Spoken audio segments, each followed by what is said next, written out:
What if I told you that Cleveland's latest victory wasn't really a victory at all?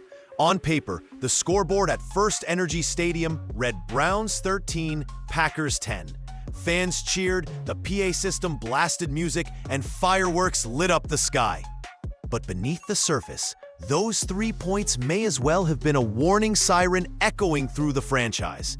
Because if you actually watched how this game unfolded, it didn't look like a win. It looked like an organization begging for disaster. That final score represented everything wrong with Kevin Stefanski's stubborn quarterback philosophy. Fans in the moment might have celebrated escaping Green Bay with a narrow win, but insiders left the stadium describing an atmosphere of frustration, tension, and disbelief. In fact, ownership itself wasn't celebrating. Reports say team owner Jimmy Haslam stormed out of his luxury suite, demanding immediate answers for one question fans have been screaming for weeks. Why is Shedeur Sanders still holding a clipboard instead of the football? See, this wasn't just a scrappy game with a lucky ending. For Cleveland, it was malpractice dressed up as progress. And when you zoom in on the details, the illusion of victory falls apart instantly. The ugly reality. Let's rip off the bandage. Quarterback Joe Flacco, brought in as the trusted veteran, put up a stat line so underwhelming that calling it safe would be generous. 142 passing yards, 0 touchdowns, 1 brutal interception. That's it. Against Green Bay's shaky secondary, Cleveland's offense created absolutely nothing of substance. 0 points through 3 quarters. 0 explosive plays, 0 imagination. It was the kind of offensive showing that screams backup filler, not franchise momentum. And while this was happening, the Browns' most exciting quarterback prospect, the guy fans already see as their future, sat and watched. Clipboard in hand, dreams deferred, no wildcat. Packages, no trick plays, no red zone snaps, nothing. It wasn't just questionable strategy, it was deliberate neglect. A locker room on edge. And make no mistake, the players noticed it too. Veterans are starting to question whether Stefanski's rigid loyalty to Flacco is actively sabotaging their season. Wide receivers voiced frustration over play calls so predictable that defenders were literally calling them out in pre-snap chatter. Offensive linemen admitted afterward that they're exhausted protecting a quarterback who can't move, leaving them exposed over and over again. Even the mood after the game told the story. Cleveland didn't feel like a team celebrating a hard-earned battle. They felt relieved to avoid humiliation, and relief is not the same thing as belief. Relief doesn't inspire trust in a coach or confidence in a system. Relief means one thing: we survived this time. The fans' boiling point. Here's where things get even messier. For the first time in forever, the frustration from fans matched frustration in the locker room. Initially, cheers erupted over Andre Smith's 55-yard game-winning field goal. But almost immediately, those cheers morphed into chants. Not just murmurs in one corner of the stadium, not just bored hecklers in the cheap seats. From the upper deck all the way to the corporate suites, one demand echoed loud enough to drown out the fireworks: start Shedeur. Fans weren't celebrating their coach. They weren't celebrating Joe Flacco. They were begging for common sense. And within minutes, social media went nuclear. Hashtag Free Shedeur trending nationally. Hashtag Fire Stefanski climbing the charts. Viral footage showed season ticket holders screaming, "We won despite you, Kevin," toward the field. Others literally burned Browns jerseys in the parking lot, even after a win. Think about how surreal that is. The fans didn't riot after a loss. They rioted after a victory. Because the victory exposed even deeper truths. Cleveland isn't just stuck. They're suffocating themselves. A win that felt like a loss. So while the headlines tell you Cleveland edged out Green Bay by 3 points, what you really saw was a franchise cracking at its core. Stefanski clings to his scheme, convinced that keeping a veteran under center protects the system. But what it actually protects is his pride. Because starting Sanders would mean admitting he miscalculated from the start. And that, more than game plans or matchups, is the real issue in Cleveland. Ego over excellence.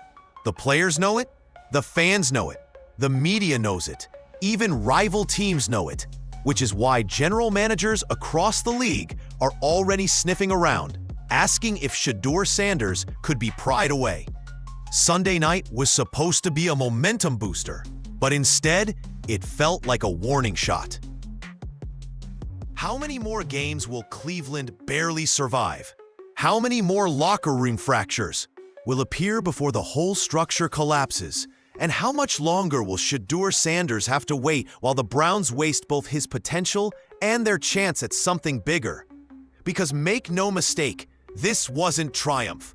This was survival dressed as success. And survival only lasts so long. Numbers don't always tell the whole story in football, but in this case, they scream the truth at full volume. The Browns escaped with a 13-10 win, but peel back the box score and suddenly the word escape feels generous. Because if football is a game of execution, then Cleveland's execution under Joe Flacco looked like a busted filing cabinet, messy, outdated, and painful to watch. Flacco's forgettable stat line. Let's start with Flacco's final line. 142 yards passing, 0 touchdowns, 1 ugly interception. Against a Packers defense that's been shaky all season, those numbers don't paint the picture of a veteran presence guiding a team. They paint the picture of a quarterback doing just enough to avoid complete disaster. In fact, for 3 straight quarters, Flacco and the Browns' offense generated 0 points. None. Nada. Think about that. An offense stacked with Amari Cooper, Jerry Jeudy, David Njoku, and a reliable run game still couldn't break the scoreboard until the 4th quarter. Cleveland relied on a miraculous defensive interception from Grant Delpit just to get field position close enough to sniff the end zone. Even then, Flacco needed multiple attempts from inside the 30 to finally punch in a score against a prevent defense. That's not veteran stability. That's survival mode. The efficiency breakdown, and the deeper you dive into the numbers, the worse it gets. Completion rate, 58.7%. Mediocre at best in today's NFL. So, average depth of target, 6.2 yards. Translation, checkdowns and safe throws, not aggressive attempts downfield. Third down conversion rate, 31.8%. One of the lowest single-game marks across the league last week. Red zone efficiency, 0%. That's right, the Browns' offense finished with 0 successful red zone plays attributed to Flacco's arm. These are backup stats, not the stats of a starter you cling to simply because of system familiarity. And here's the kicker. Every defense in the league sees these same numbers too. Coordinators are literally circling Cleveland on their weekly prep boards and saying, "This offense can't threaten us vertically. Pressure Flacco, force him into the flat, and he can't respond." The talent sitting behind him? Now let's contrast that with the skill set just gathering dust on the bench. Shedeur Sanders didn't enter the NFL as a charity pick. He entered with weaponry, elite arm strength, pinpoint accuracy, and mobility that completely changes the geometry of a defense. Preseason analytics told the story plain as day. Completion rate, nearly 70% in scrimmages. Pressure rating, above 94 when blitzed. More poise under fire than the veteran. Intermediate yards per attempt, 8.4 compared to Flacco's 6.1. Third down success in drills, 68% conversions, nearly double the current game day rate. Sanders' presence doesn't just mean better stats. It means extending plays, keeping drives alive, and forcing defenses to account for an entirely new dimension. But instead of unleashing that, the Browns staff shoved him behind a clipboard, waiting for so-called perfect timing to develop him. Meanwhile, the division is racing ahead with dynamic quarterbacks. Why fans see through it? This is why fans aren't buying the trust the process spin. The numbers don't back it up. You can't look at Flacco's stat sheet and argue he gives Cleveland the best chance to win. You can't look at Sanders' preseason dominance and say he's not ready. At some point, the numbers demand honesty. And right now, they're exposing Stefanski's decisions for what they are: stubborn pride over logical advancement. The entire roster feels it too. Wideouts running crisp routes for empty completions under 10 yards. Tight ends forced into blocking heavy sets because the QB can't attack intermediate coverage. And a defense working overtime to cover for an offense that can't score. That pressure builds resentment. And resentment doesn't show up in the box score, but it creeps into the locker room, film sessions, and practices until the seams rip. The bottom line: a win may mask the reality for a single night, but when you zoom out, the numbers scream louder than the fireworks. Flacco isn't producing. Sanders can, and that's why chants erupted in the stadium. That's why fans burned jerseys in the parking lot. And that's why talk show hosts from Stephen A. Smith to Colin Cowherd are all calling this exactly what it is: coaching malpractice. In today's NFL, you can't play checkers while your rivals play chess. And yet, Cleveland is doing exactly that, staring at the wrong stat sheet, while a generational quarterback prospect paces the sidelines. Sometimes the biggest losses in football don't show up on the scoreboard.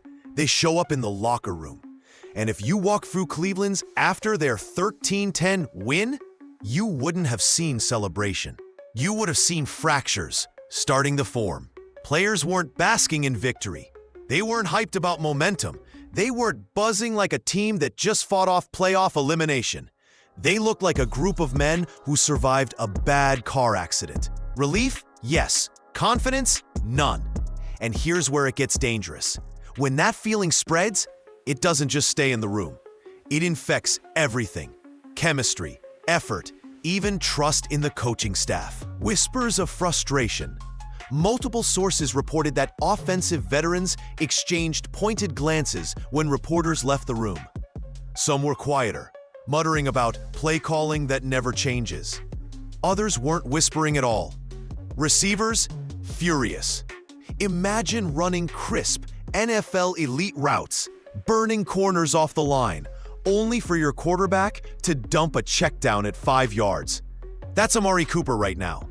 A Pro Bowl receiver reduced to cardio exercise. Tight end David Njoku openly admitted he can only do so much blocking when reporters pressed him post-game. That is carefully worded frustration. Translation: you're wasting my skill set. And then there's the offensive line. These are men tasked with risking everything on every snap: their health, their reputations, their contracts. And they're doing it for a quarterback who can't move. One lineman reportedly told a friend after the game, "We're blocking 3 extra seconds because Joe can't escape. That ain't sustainable." The Sanders factor. Then add this detail: Shedeur Sanders himself reportedly asked before the game to be used in situational packages. Not even starting, just situational football. Wildcat formations, red zone plays, anything that could give Cleveland's offense more juice. Stefanski shut it down immediately. Veteran loyalty, system familiarity. We all know the excuses. But imagine what that feels like for the locker room. The guy everyone sees in practice, making plays, outthrowing the veteran, volunteering to help the team, being told no. That's not just frustrating, that's insulting to everyone watching. A room divided. The most dangerous outcome in football isn't a bad loss. It's a room that stops believing. Players have already started breaking into what insiders call the unofficial factions of Cleveland. The Loyalists, a handful of veterans who think Stefanski deserves trust, process over panic, and Flacco provides stability, even if it means ugly stats. The Shedeur crew, skilled players and younger stars desperate for a QB that gives them chances to shine. They want explosive plays, not 10-play 3-yard drives. The silent majority, the scariest group of all. These are the ones who stop caring. Not vocal, not fighting. Just quietly, mentally checking out, waiting for free agency. When you hit that point, you don't just lose games. You lose an entire football culture. Fans and players align. And here's what's most devastating. The chants from fans inside the stadium echoed the very same tension inside the locker room. Start Shedeur from every corner of First Energy Stadium wasn't just noise. It was validation of what many players were already feeling. The disconnect between staff loyalty and real performance wasn't hidden anymore. It was live, in surround sound. Some players reportedly smiled when they heard it. Others shook their heads, almost embarrassed at how obvious the situation had become. Nobody, not rookies, not 10-year vets, could pretend anymore that something wasn't snapping beneath the surface. Relief equals belief. And that was the vibe postgame. A sense of, we got away with one. They survived thanks to defense and a miracle kick, not thanks to their supposedly steady quarterback play. When players don't believe in a strategy, they stop following it fully. And when they stop following, timing slips, routes are slower, blocks weaker, defenses notice hesitation, chemistry collapses. You can't fake energy, and this team is out of it.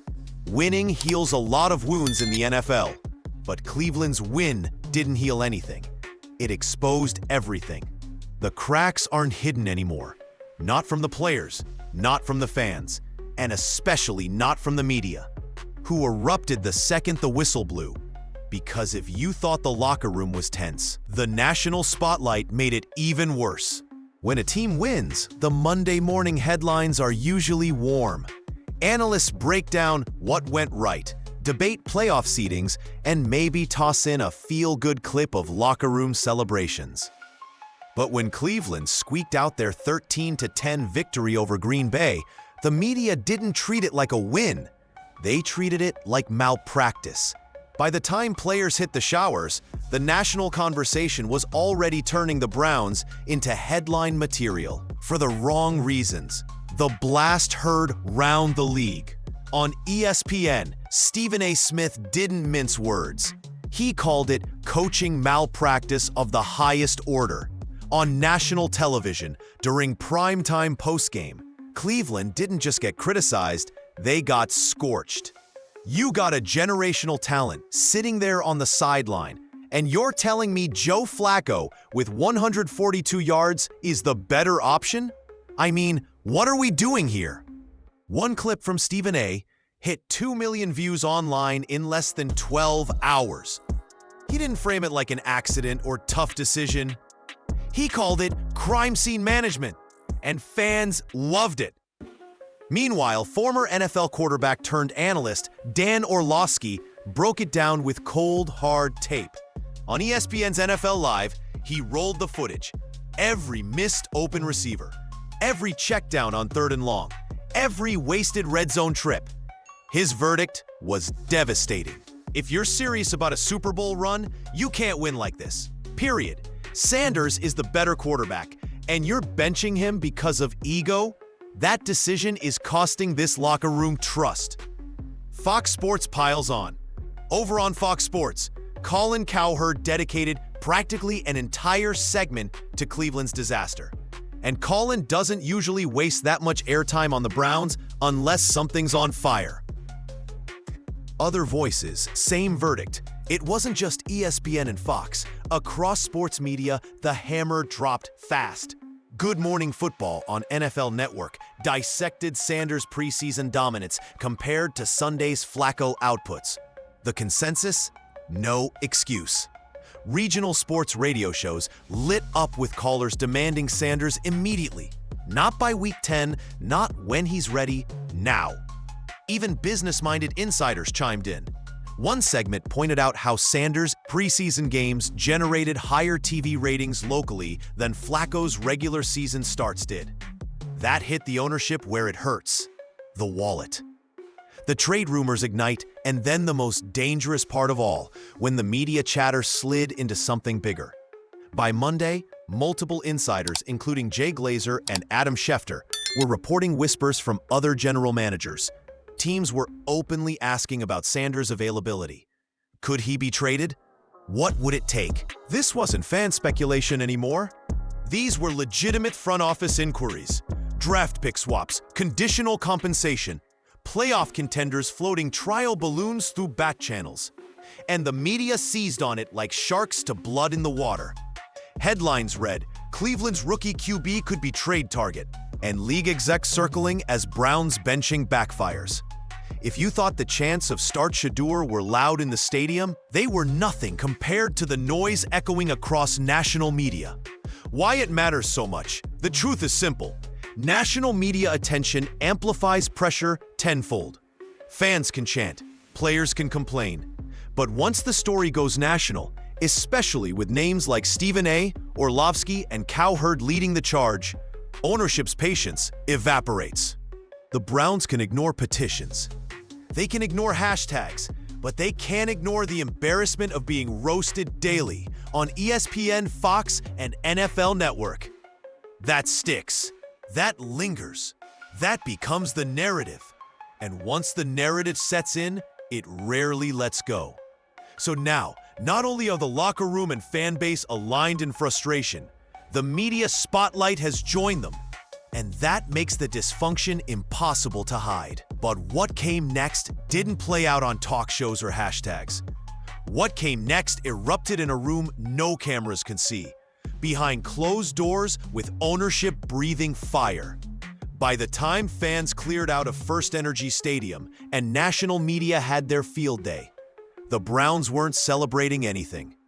Inside their walls, it was chaos. And that chaos slammed into a boiling point when three of the most powerful men in the organization found themselves in the same room after the Packers game. Jimmy Haslam, Andrew Berry, Kevin Stefanski. Ownership, front office, head coach. The triangle of power now turned into a three-way standoff. Reports confirm they spent nearly 2 hours locked in a private meeting that one insider described as combustible. Haslam loses his patience. Jimmy Haslam isn't exactly known for his calm temperament, and Sunday cracked him wide open. According to multiple sources, Haslam stormed out of his suite right after the winning kick and immediately demanded an explanation for why his $1 billion investment, this so-called championship roster, still looked like a team clinging to mediocrity. In the meeting, Haslam reportedly hammered Stefanski with the one question everyone else was already asking. Why is Shedeur Sanders not playing? The GM caught in the middle. Andrew Berry, Cleveland's general manager, was stuck in the absolute worst seat. He's the one who drafted Sanders, the one who promised ownership they'd landed a franchise cornerstone.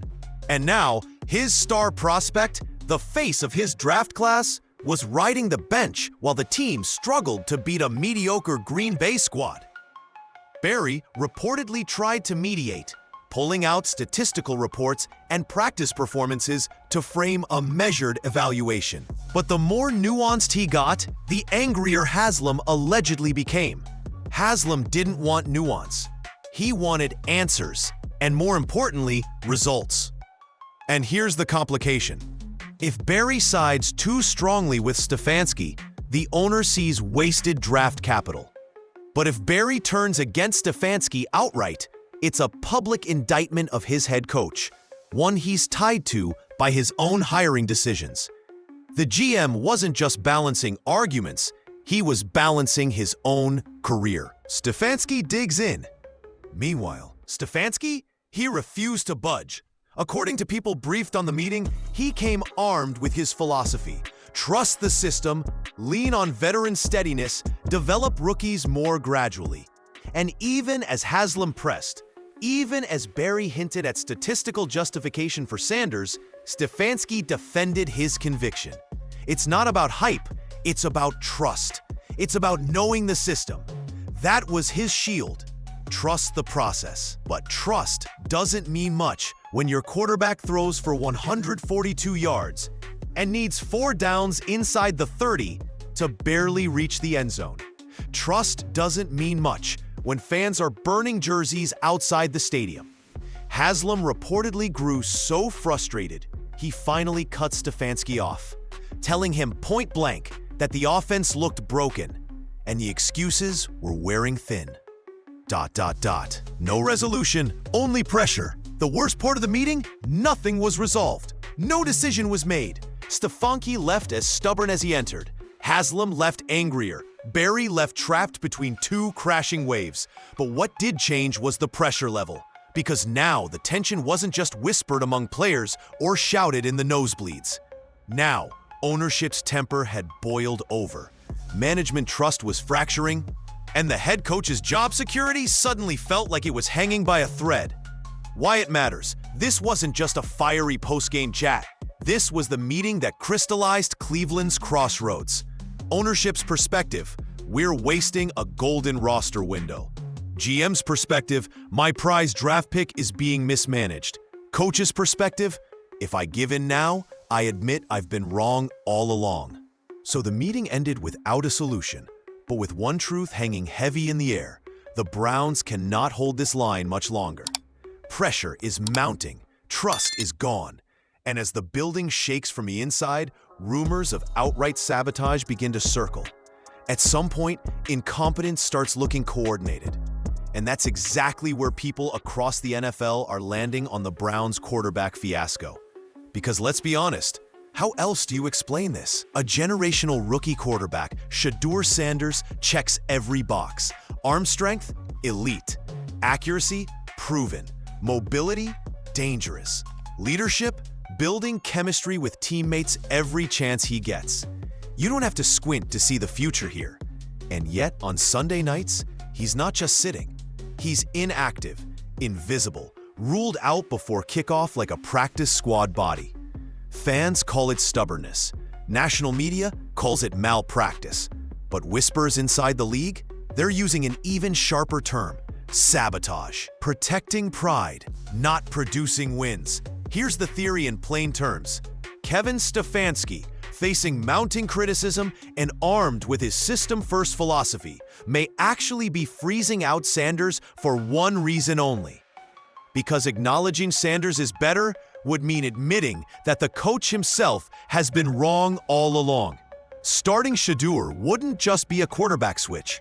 It would be an admission of failure. A confession that this offense, this scheme, this stubborn loyalty to veterans like Joe Flacco has been smoke and mirrors all along. And pride? Pride is often the most expensive currency in football.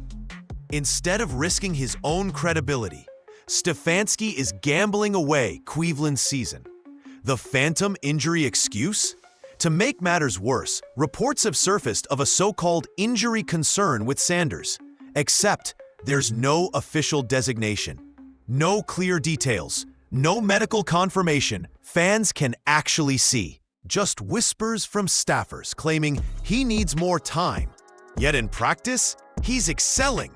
Sources close to the team leaked that his red zone drills produce near 80% completion accuracy. His blitz reads, sharper than Flacco's even under pressure. By every measurable stat, Sanders is outperforming the veteran. And still, on game day, it never translates onto the field.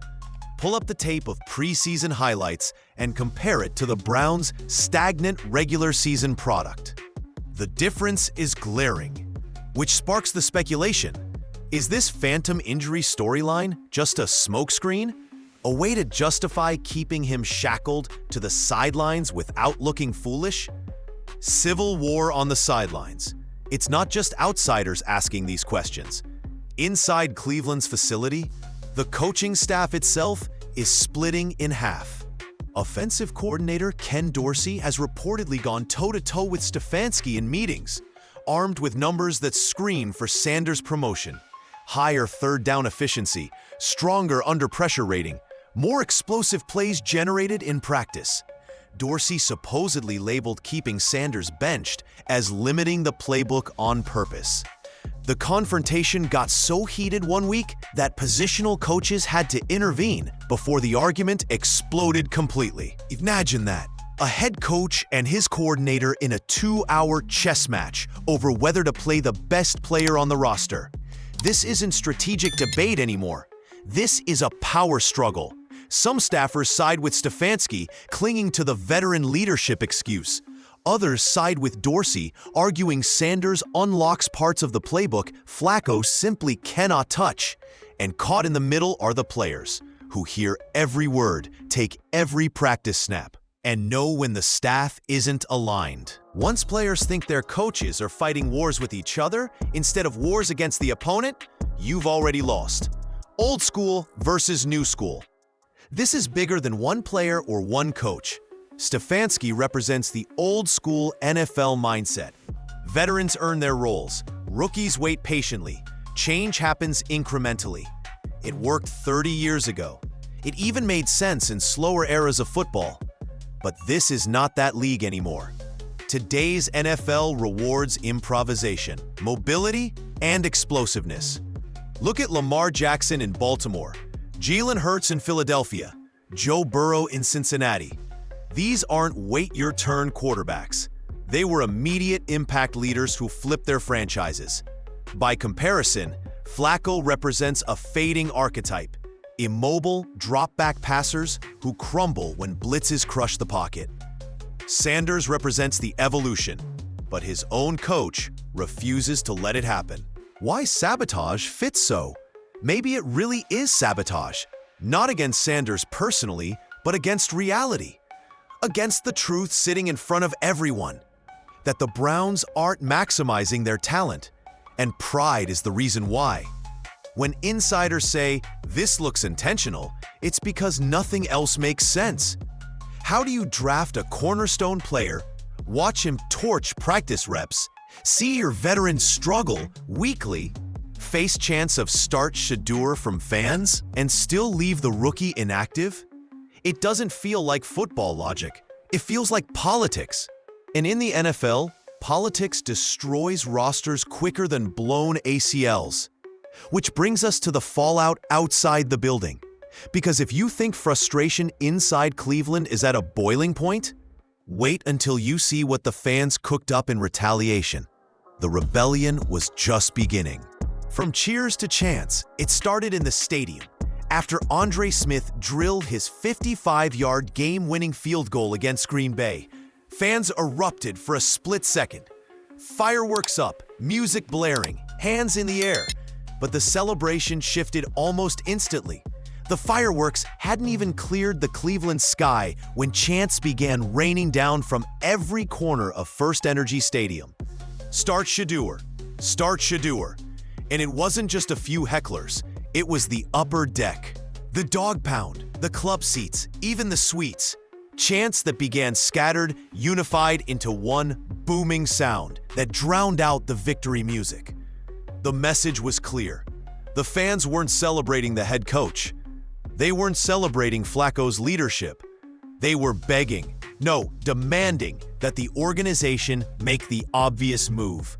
Hashtags into movements. Within minutes, Twitter, Instagram, and TikTok were on fire. It's one thing when your locker room splits, it's another when national analysts rip you to shreds for 48 hours straight. But the most brutal reality check for the Cleveland Browns right now, their fans have turned against them entirely. And this isn't your typical angry caller on sports radio type of backlash. This is a genuine grassroots revolt, a movement that's growing louder every day and threatening to hit the Browns where it hurts most, the wallet. Hashtag Free Shedeur trending nationally within 17 minutes of the game ending. Hashtag Fire Stefanski climbing into the top sports trends overnight. Viral footage showing season ticket holders screaming, "We won despite you, Kevin," into cameras outside the stadium. Jersey burning videos pulling thousands of views, not because fans hate the Browns, but because they can't understand watching wins get sabotaged from the bench. By Monday morning, over 100,000 digital signatures were attached to petitions. The financial dominoes. And here's where the smoke becomes fire. The money side. Team insiders confirmed that season ticket renewal rates plummeted 23% compared to the same point last year. Local concession sales are down double digits. Jersey sales? It's practically a one-man economy. Sanders' jersey is outpacing Flacco's by nearly 700%, while most other Browns gear sits on shelves. That gap is damning. It shows the fans aren't just signaling frustration, they're voting with their wallets. They'll spend when they see Sanders. They won't spend on 13-10 victories managed by a declining veteran. Restaurants and bars near the stadium told local news crews that game day business feels relieved, not celebratory. Translation? People show up, but with no spark, no buzz, no hope. That enthusiasm directly drives revenue, and it's fading. Organized rebellion, and then came the protests. By Tuesday afternoon, videos spread of Browns fans gathering outside the team facility with coordinated signs and chants. Free Shedeur. What started as a handful of season ticket holders spiraled within 72 hours into hundreds of fans showing up with banners, bullhorns, and coordinated social media coverage. These weren't agitators. These were loyalists, lifelong Browns fans. Families who've spent years enduring mediocrity. Fans wearing Sanders jerseys, holding #FreeShedeur posters, chanting for him like they already know he's their quarterback. As one protest leader put it in a TV interview, "We're not ungrateful for the win. We just know this team should be so much more, and they're keeping the future locked on the bench." That kind of loyalty, redirected into activism, is something money can't buy back once it spills over. If there's one thing NFL rivals love more than winning, it's watching you beat yourself. And right now, the Cleveland Browns are doing more damage to themselves than any AFC North opponent could have scripted. The ugly truth? While Cleveland clings to Flacco and benches Shedeur Sanders, their divisional rivals, Baltimore, Pittsburgh, and Cincinnati, are sitting back, watching film, and smiling. Because in this league, dysfunction doesn't stay private. It becomes game plan fuel. Baltimore Ravens, blitz until it breaks. The Baltimore Ravens don't need help being dangerous. They already have Lamar Jackson carving up defenses with his dual-threat brilliance. But now they get to prepare for a stationary quarterback with a declining arm. Reports say Raven coaches have dedicated analysts solely studying Cleveland's film, specifically targeting Flacco's glaring weaknesses. His inability to escape pressure, his tendency to dump passes early when blitzed, his lack of consistency on deep balls. Baltimore thrives on exotic blitz packages and disguise coverages. Against Sanders, those schemes would have to respect mobility and quick strike accuracy. Against Flacco, they can come full force without second guessing.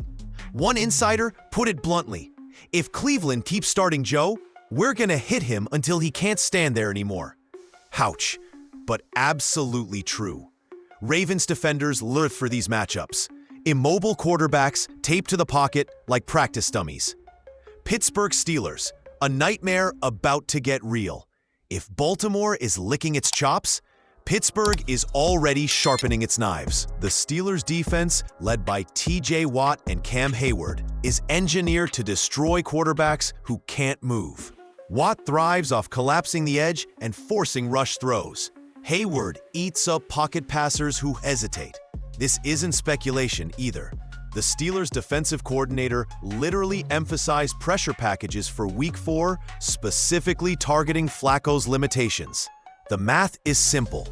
Blitz rates spike against immobile QBs. Coverage disguises bait him into interceptions. His average time to throw plummets when pressured. The scary part?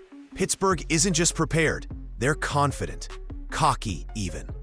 One report suggested Steelers staffers have already described Cleveland as predictable in prep meetings. That's the worst possible label for an NFL offense. Predictable means beatable every time. Cincinnati Bengals, quietly loving it. Then there's the Bengals, coming off their own struggles early in the year. Joe Burrow is back healthy, and Cincinnati's offensive rhythm is starting to click. Burrow, even hurt, is still a top-tier pocket passer who can extend plays with intelligence, timing, and just enough wheels to stay alive. Compare that to Cleveland's current setup, where explosive receivers are wasted and playmaking is neutered before it even begins. According to insiders, Bengals coordinators have privately expressed relief that Stefanski continues rolling with Flacco. Why? It simplifies their defensive prep. Instead of designing complex game plans to contain a mobile, improvisational rookie like Sanders, they only need to protect against a safe, predictable pocket presence. In other words, Cincinnati can prep for Cleveland last on their checklist. And in a division where every team fights tooth and nail for inches, that kind of mental advantage is massive. The division race. Here's why this matters beyond a few smiles in opposing war rooms. The AFC North is not forgiving. The Ravens are in full championship mode, armed with offensive balance and confidence. The Steelers are developing into a competitive young squad, capable of gritty upsets. The Bengals, with Burrow returning to form, are once again eyeing deep playoff contention. And Cleveland? They're clinging to Flacco, eking out 3-point wins against middle-of-the-pack defenses. In tight division races, the smallest advantages swing outcomes. Field position. 1 or 2 extra red zone conversions. A quarterback pulling one throw out of the fire. Right now, the Browns don't have any of those luxuries, because their talent upgrade is still holding a clipboard. Cleveland is the weak link, and nothing motivates rivals more than the scent of weakness. Baltimore is prepping blitzes designed to expose Cleveland's lack of mobility. Pittsburgh is ready to unleash Watt like a guided missile at an immobile QB. Cincinnati is quietly moving Cleveland off their biggest threats list, saving preparation energy for real opponents. Stefanski might think he's protecting the system by resisting Sanders, but what he's actually doing is painting a target on his team's back in bold Sharpie. So now we've seen it, the locker room fracturing, fans rebelling, the media blasting, and rivals circling like wolves. That leaves Cleveland at its most fragile point yet. But all of this pressure funnels toward one unavoidable truth. The season is slipping. The spotlight grows harsher by the week, and the Browns are standing at the cliff's edge. The only question now, will they jump or will they finally change? Every season in the NFL tells a story, but some seasons aren't about touchdowns or trophies. Some seasons are about choices. And right now, Cleveland's story has boiled down to one impossible, unavoidable choice. Stick with stubborn pride or let talent finally breathe. Because make no mistake, Sunday's narrow escape against Green Bay wasn't just another game. It was a clock starting to tick, and the Browns are running out of time. The ticking clock, the signals are everywhere. Inside the locker room, veterans whisper their frustrations more openly. Some lobby for Sanders, others roll their eyes at Stefanski's explanations. The silent group, they've checked out completely. That's the deadliest sign of all. Teammates losing the will to fight for a system they don't believe in. In the stands, stadium cheers are morphing into unified chants. Jerseys are burning on TikTok. Protests erupt outside practice facilities. Local radio callers don't just want Sanders. They're demanding him as if their season tickets depend on it. Because in their minds, they do. Even league executives, actual NFL power players, are circling. Not for Flacco, not for the system, for Sanders. Already trade offers have been floated, draft picks mentioned, scenarios whispered into cameras. Cleveland's dysfunction isn't a secret anymore. It's league entertainment. And while the public laughs, Cleveland's franchise faces the reality. Either unleash Sanders or risk losing him entirely. Ownership's boiling point. Jimmy Haslam has already stormed suites, berated front office members, and flat-out demanded explanations after games. But the NFL is unforgiving, and owners know memory is short. Wins matter, not excuses. If the team flames out this season because Stefanski clung to Flacco's leadership, Haslam won't just lose patience, He'll lose credibility. He's poured billions into this roster. Elite defense, big contracts, trade acquisitions. This isn't a rebuild year. This isn't growth mode. This is supposed to be a championship window. Sanders isn't sitting to develop. He's sitting because of stubborn coaching. Ownership knows it, the locker room knows it, the media pounds it daily, which means the leash on Stefanski isn't short anymore. It's threadbare. The breaking point. Here's the nightmare scenario. Cleveland marches into Week 4 against the Steelers' suffocating defense. Flacco stalls. Watt blindsides him 3 times. The Browns manage under 10 points, and fans unleash a roar the organization can't silence. At that point, the debate won't be whether Sanders should start. The debate shifts to whether Stefanski survives the season. That's the true countdown playing under every snap. Not just Sanders' timeline, but Stefanski's. Each possession, each 3-and-out, each wasted route by Amari Cooper brings the fuse closer to the dynamite. Why the stakes are so high? Because this isn't just about one quarterback battle. It's about what the Browns stand for as a franchise. Sit Sanders, and you're telling players, fans, even corporate sponsors that comfort matters more than excellence. You're saying system matters more than winning. And that's why season ticket renewals, concessions, and sponsorships are already quietly plummeting. Cleveland is bleeding by choice. Start Sanders and the message flips completely. Suddenly, the locker room is electrified. Fans re-energize, ratings climb, jerseys sell. Even if it's bumpy, even if he makes mistakes, hope returns. And in football, hope is everything. Collapse or redemption. So the Browns stand here right now with the whole NFL watching. Stick to pride and keep Flacco under center. The season crumbles, the locker room fractures, fans revolt, and Stefanski may end up unemployed by winter. Make the switch to Sanders now. The team risks a rookie's growing pains, but gains back something they desperately need: momentum and belief. That's the entire equation.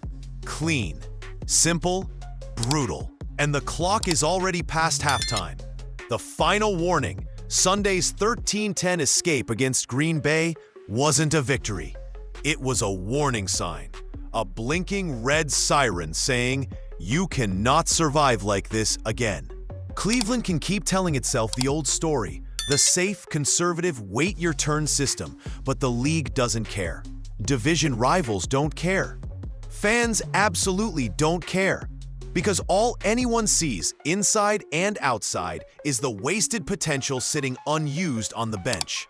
The Browns don't need another miracle field goal. They don't need another survival win. They need a quarterback who can turn survival into domination. They need Sanders.